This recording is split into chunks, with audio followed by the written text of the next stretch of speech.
Okay. Mr. Islam, I'm going to bring you in. And taking further of what Mr. Gokhale said, let me read out. February 3rd, 3 months before the deadly train accident, the Chief Operating Manager, Southwestern Railway Zone, had written about the failure of signalling system and highlighted, and I will quote, sir, so bear with me, serious flaws in the system where the route of dispatch gets alerted after a train starts on signals with connect appearances of routes in the SMS panel. This contravenes the essence and basic principles of interlocking. He also, sir, warned that if the signal maintenance system was not monitored and corrected with immediate effect, and I'll say that again, sir, with immediate effect, it could lead to serious accidents. Now, why has the Indian Railway brazenly ignored any of these warnings, sir? That's the first question that would need to be asked, and you don't need a CBI inspection for it. Well, Preeti, anything which has been said, which has been written, it is already in record. Let the investigation be over. But we definitely see that there is a premeditated plot here, and somebody has conspired, and only the agency like CBI can unearth the truth. So let the investigation be over. I'm not ruling out. I'm responsible. I'm a spokesperson of a responsible party. I'm not blaming anyone, not pointing finger on anyone, but yes, we definitely suspect that there is a conspiracy here. Somebody has had a plot. But Mr. Islam, the absurdity, Mr. Islam, the absurdity of it, Mr. Islam, I'll ask you a counter. The absurdity of it is that you're choosing to go with a conspiracy angle where you have absolutely no leads on. You suspect a conspiracy angle. You suspect sabotage, sir. But you're choosing to completely ignore, and hopefully head should roll. Hear my question out, sir. Hopefully head should roll on the account where you have, the Chief Operating Manager of a railway zone saying, forewarning you of serious accidents if this is not looked into. And that is not being paid heed to. So one can't say that is a theatre of the absurd. How do you...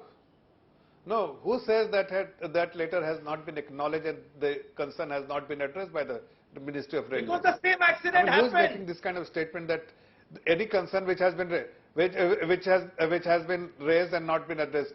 That's why I'm saying that it is important, before making such kind of an absurd statement by anyone, including you, Preeti, you must wait for the investigation to get over and let the truth come out. We are not pointing fingers on anyone, but when you suspect, it needs to be thoroughly inquired, investigated, and you will get to know exactly what was the reason. Okay. And when somebody is responsible, if you find if somebody is guilty, nobody will be spared. Sir, Something which has already been stated by the Honourable Prime Minister. Mr. Islam, I would think you wouldn't call my, my journalistic question absurd, but I'll ask you another one.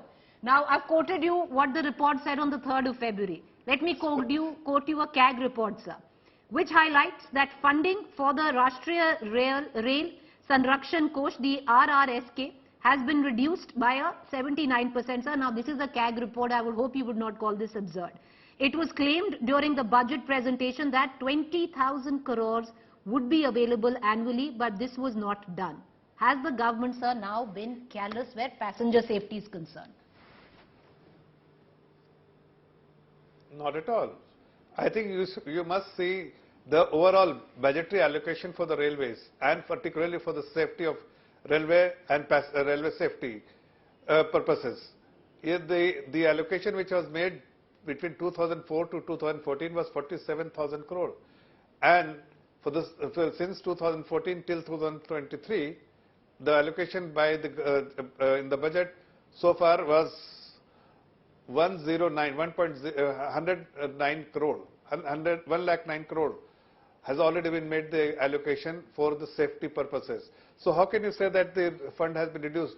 Particularly, the CAG report should be seen not in isolation, but a full report should be seen, and you will realize that the much more allocation has been made by the Dr. government. Kumar wants to come in, but you bring up the budget, for the safety of the passenger. But sir, you bring up the budget, and I was actually, going through some research, and hope it's not absurd, but what was the reason, sir, for merging the budget of the railways with merging, the union budget in 2017-2018? What was the reason behind that? You know what? You know, Preeti, I think if somebody understands mathematics, economy and the overall budgetary system, then you will realize that by having an isolated budget for railway budget, actually it was not serving the purpose. What was happening?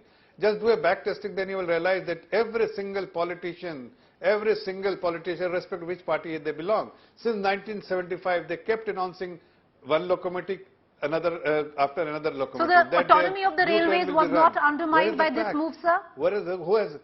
No, so not at all. On the contrary, had that been the case, is the accident responsible for because the railway budget has been merged with the general budget? Is this the reason?